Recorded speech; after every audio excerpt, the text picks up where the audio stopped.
بسم اللہ الرحمن الرحیم۔ حضرت کعب رضی اللہ تعالیٰ عنہ کا قصہ احادیث میں کثرت سے آتا ہے۔ وہ اپنا قصہ بڑی تفصیل سے سنایا کرتے تھے۔ وہ فرماتے تھے کہ میں تبوک سے پہلے کسی لڑائی میں بھی اتنا مالدار نہیں تھا جتنا تبوک کے وقت تھا۔ اس وقت میرے پاس خود اپنی ذاتی 2 اونٹنیاں تھیں اور اس سے پہلے کبھی بھی میرے پاس 2 اونٹنیاں ہونے کی نوبت نہیں آئی۔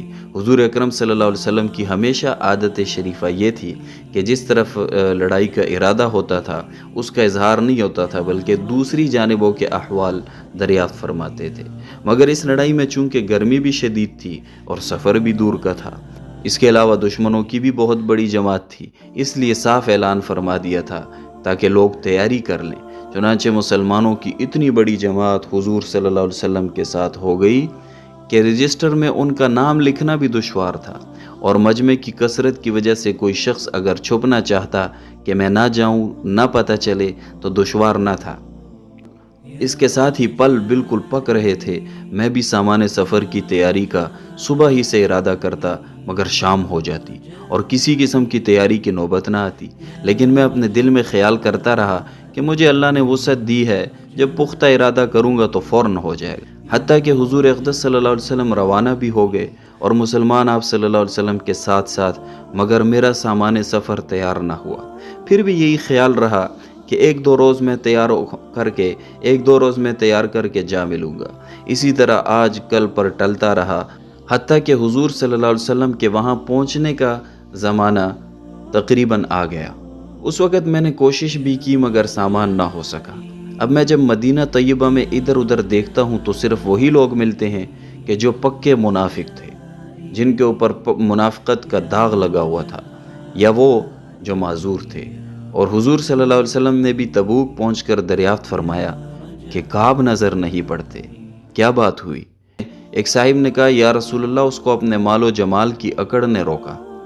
حضرت معاذ رضی اللہ تعالیٰ عنہ نے فرمایا کہ غلط کہا، ہم جہاں تک سمجھتے ہیں وہ بھلا آدمی ہے۔ مگر حضور اقدس صلی اللہ علیہ وسلم نے بالکل خاموشی فرمائی اور کچھ نہیں بولے۔ حتیٰ کہ چند روز میں نے واپسی کی خبر سنی تو مجھے رنج و غم سوار ہوا اور بہت فکر ہوئی۔ دل میں جھوٹے جھوٹے بہانے آتے تھے کہ اس وقت کسی بہانے سے، کسی فرضی عذر سے حضور صلی اللہ علیہ وسلم کے غصے سے جان بچا لوں، پھر کسی وقت معافی کی درخواست کر لوں گا۔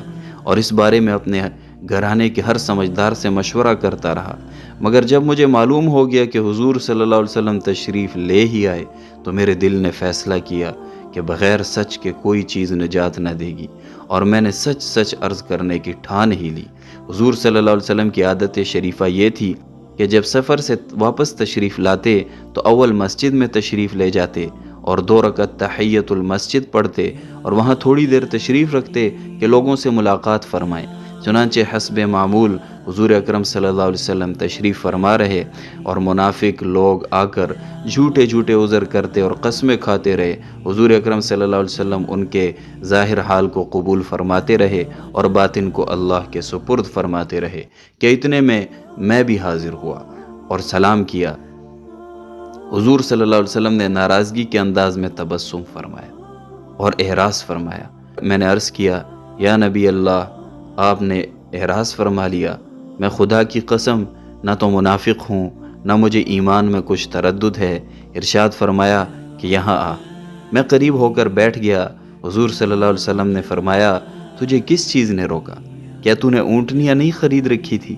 میں نے عرض کیا، یا رسول اللہ، اگر میں کسی دنیا دار کے پاس اس وقت ہوتا تو مجھے یقین ہے کہ میں اس کے غصے سے معقول عذر کے ساتھ خلاصی پا لیتا کہ مجھے بات کرنے کا سلیقہ اللہ تعالیٰ نے عطا فرمایا ہے۔ لیکن آپ کے متعلق مجھے معلوم ہے کہ اگر آج جھوٹ سے آپ کو راضی کر لوں تو قریب ہے کہ اللہ جل جلالہ مجھ سے ناراض ہوں گے، اور اگر آپ سے صاف صاف عرض کر دوں تو آپ کو غصہ آئے گا، لیکن قریب ہے کہ اللہ کی پاک ذات آپ کے غصے کو زائل فرما دے گی۔ اس لیے سچ ہی عرض کرتا ہوں کہ واللہ مجھے کوئی عذر نہیں تھا، اور جیسا فارغ اور وسعت والا میں اس زمانے میں تھا، کسی زمانے میں بھی اس سے پہلے نہیں ہوا۔ حضور صلی اللہ علیہ وسلم نے ارشاد فرمایا کہ اس نے سچ کہا۔ پھر فرمایا کہ اچھا اٹھ جاؤ، تمہارا فیصلہ حق تعالی شانہ فرمائیں گے۔ میں وہاں سے اٹھا تو میری قوم کے بہت سے لوگوں نے مجھے ملامت کی کہ تو نے اس سے پہلے کوئی گناہ نہیں کیا تھا، اگر تو کوئی عذر کر کے حضور صلی اللہ علیہ وسلم سے استغفار کی درخواست کرتا تو حضور صلی اللہ علیہ وسلم کا استغفار تیرے لیے کافی تھا۔ میں نے ان سے پوچھا کہ کوئی اور بھی ایسا شخص ہے جس کے ساتھ یہ معاملہ ہوا ہو؟ لوگوں نے بتلایا کہ 2 شخصوں کے ساتھ اور بھی یہی معاملہ ہوا کہ انہوں نے بھی یہی گفتگو کی جو تو نے کی، اور یہی جواب ان کو ملا جو تجھ کو ملا۔ ایک ہلال بن امیہ رضی اللہ تعالیٰ عنہ، دوسرے مرارہ بن ربیع رضی اللہ تعالیٰ عنہ۔ میں نے دیکھا کہ 2 صالح شخص جو دونوں بدری ہیں وہ بھی میرے شریک حال ہیں۔ حضور اقدس صلی اللہ علیہ وسلم نے ہم تینوں سے بولنے کی ممانعت بھی فرما دی کہ کوئی شخص ہم سے کلام نہ کرے۔ یہ قاعدے کی بات ہے کہ غصہ اسی پر آتا ہے جس سے تعلق ہوتا ہے، اور تنبیہ اسی کو کی جاتی ہے جس میں اس کی اہلیت بھی ہو۔ جس میں اصلاح و صلاح کی قابلیت ہی نہ ہو اس کو تنبیہ کون کرتا ہے؟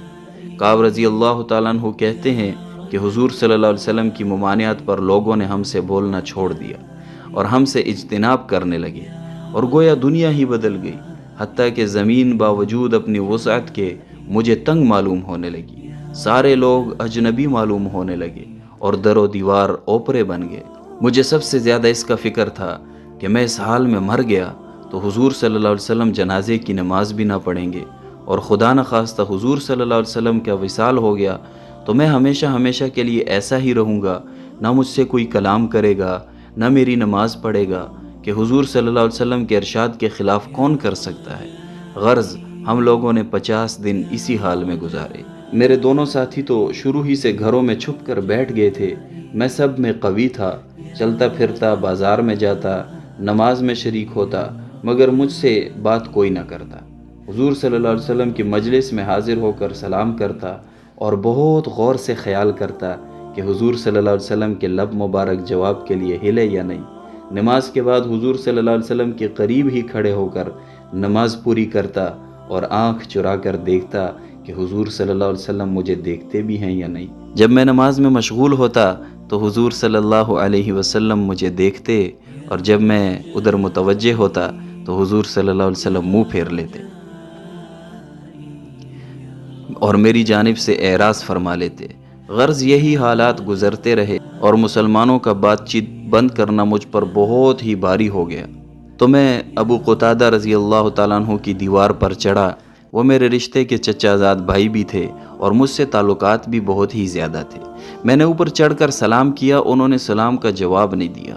میں نے ان کو قسم دے کر پوچھا کہ کیا تمہیں معلوم نہیں کہ مجھے اللہ اور اس کے رسول صلی اللہ علیہ وسلم سے محبت ہے؟ انہوں نے اس کا بھی جواب نہ دیا۔ میں نے دوبارہ قسم دی اور دریافت کیا، وہ پھر بھی چپ ہی رہے۔ میں نے تیسری مرتبہ پھر قسم دے کر پوچھا، انہوں نے کہا اللہ جانے اور اس کا رسول۔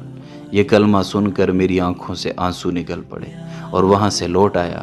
اسی دوران میں ایک مرتبہ مدینہ کے بازار میں جا رہا تھا کہ ایک قبطی جو کہ نصرانی تھا اور شام سے مدینہ منورہ اپنا غلہ فروخت کرنے آیا تھا، اس کو یہ کہتے ہوئے سنا کہ کوئی کعب بن مالک کا پتہ بتا دو۔ لوگوں نے اس کو میری طرف اشارہ کر کے بتایا۔ وہ میرے پاس آیا اور غسان کے کافر بادشاہ کا خط مجھے لا کر دیا۔ اس میں لکھا ہوا تھا کہ ہمیں معلوم ہوا ہے کہ تمہارے آقا نے تم پر ظلم کر رکھا ہے، تمہیں اللہ ذلت کی جگہ نہ رکھے اور نہ ضائع کرے، تم ہمارے پاس آ جاؤ، ہم تمہاری مدد کریں گے۔ اب یہ دنیا کا قاعدہ ہوتا ہے کہ کسی بڑے کی طرف سے اگر چھوٹوں کو تنبیہ ہوتی ہے تو ان کو بہکانے والے جو ہے وہ اور زیادہ کوشش کیا کرتے ہیں اور خیرخواہ بن کر اس قسم کے الفاظ سے ان کو اور زیادہ جو ہے وہ اشتعال دلاتے ہیں۔ کعب رضی اللہ تعالیٰ عنہ کہتے ہیں کہ میں نے یہ خط پڑھ کر انا للہ پڑھا کہ میری حالت یہاں تک پہنچ گئی کہ کافر بھی مجھ میں طمع کرنے لگے اور مجھے اسلام تک سے ہٹانے کی تدبیریں ہونے لگی۔ یہ ایک اور مصیبت آئی اور اس خط کو لے جا کر میں نے ایک تندور میں پھینک دیا اور حضور صلی اللہ علیہ وسلم سے جا کر عرض کیا کہ یا رسول اللہ، آپ کے اعراض کی وجہ سے میری یہ حالت ہو گئی کہ کافر مجھ میں طمع کرنے لگے۔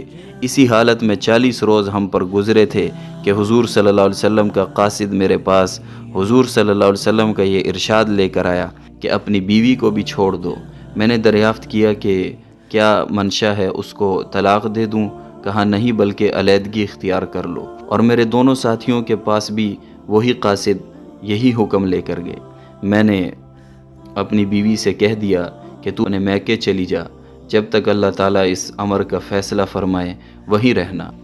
ہلال بن امیہ رضی اللہ تعالیٰ عنہ کی بیوی حضور صلی اللہ علیہ وسلم کی خدمت میں حاضر ہوئی اور عرض کیا کہ ہلال بالکل بوڑھے شخص ہیں، کوئی خبرگیری کرنے والا نہ ہوگا تو ہلاک ہو جائیں گے، اگر آپ اجازت دیں اور آپ کو گرانی نہ ہو تو میں کچھ کام کاج ان کا کر دیا کروں۔ حضور صلی اللہ علیہ وسلم نے فرمایا مضائقہ نہیں لیکن صحبت نہ کریں۔ انہوں نے عرض کیا یا رسول اللہ اس چیز کی طرف تو ان کا میلان بھی نہیں، جس روز سے یہ واقعہ پیش آیا آج تک ان کا وقت روتے ہی گزر رہا ہے۔ کعب رضی اللہ تعالیٰ عنہ کہتے ہیں کہ مجھ سے بھی کہا گیا کہ ہلال کی طرح تو بھی اگر بیوی کی خدمت کی اجازت لے لے تو شاید مل جائے۔ میں نے کہا وہ بوڑھے ہیں، میں جوان ہوں، نہ معلوم مجھے کیا جواب ملے، اس لیے میں جرت ہی نہیں کرتا۔ غرض اس حال میں 10 روز اور گزرے، ہم سے بات چیت چھٹے ہوئے پورے 50 دن ہو گئے۔ 50ویں دن کی صبح کی نماز اپنے گھر کی چھت پر پڑھ کر میں نہایت غمگین بیٹھا ہوا تھا۔ زمین مجھ پر بالکل تنگ تھی اور زندگی دو بھر ہو رہی تھی کہ سامنے پہاڑ کی چوٹی پر ایک زور سے چلانے والے نے آواز دی کہ کعب خوشخبری ہو تم کو۔ میں اتنا ہی سن کر سجدے میں گر گیا اور خوشی کے مارے رونے لگا اور سمجھا کہ تنگی دور ہو گئی۔ حضور اقدس صلی اللہ علیہ وسلم نے صبح کی نماز کے بعد ہماری معافی کا اعلان فرمایا، جس پر ایک شخص نے تو پہاڑ پر چڑھ کر زور سے آواز دی کہ وہ سب سے پہلے پہنچ گئی۔ اس کے بعد ایک صاحب گھوڑے پر سوار ہو کر بھاگے ہوئے آئے، جو کپڑے پہن رہا تھا وہ نکال کر بشارت دینے والے کی نظر کر دیے۔ خدا کی قسم ان 2 کپڑوں کے سوا اور کوئی کپڑا اس وقت میرے پاس میری ملک میں نہ تھا۔ اس کے بعد میں نے 2 کپڑے کسی سے مانگ کر پہنے اور حضور صلی اللہ علیہ وسلم کی خدمت میں حاضر ہوا۔ اس طرح میرے دونوں ساتھیوں کے پاس بھی خوشخبری لے کر لوگ گئے۔ میں جب مسجد نبوی میں حاضر ہوا تو وہ لوگ جو خدمت اقدس میں حاضر تھے مجھے مبارکباد دینے کے لیے دوڑے، اور سب سے پہلے ابو طلحہ نے بڑھ کر مبارکباد دی اور مصافحہ کیا، جو ہمیشہ یاد رہے گا۔ میں نے حضور صلی اللہ علیہ وسلم کی بارگاہ میں جا کر سلام کیا تو چہرہ انور کھل رہا تھا اور خوشی کے انوار چہرے سے ظاہر ہو رہے تھے۔ حضور اقدس صلی اللہ علیہ وسلم کا چہرہ مبارک خوشی کے وقت میں چاند کی طرح سے چمکنے لگتا تھا۔ میں نے عرض کیا یا رسول اللہ میری توبہ کی تکمیل یہ ہے کہ میری جائیداد جو ہے وہ سب اللہ کے راستے میں صدقہ ہے۔ حضور نے فرمایا کہ اس میں تنگی ہوگی، کچھ حصہ اپنے پاس بھی رہنے دو۔ میں نے عرض کیا بہتر ہے، مجھے سچ ہی نے نجات دی، اس لیے میں نے عہد کر لیا کہ ہمیشہ ہی سچ بولوں گا۔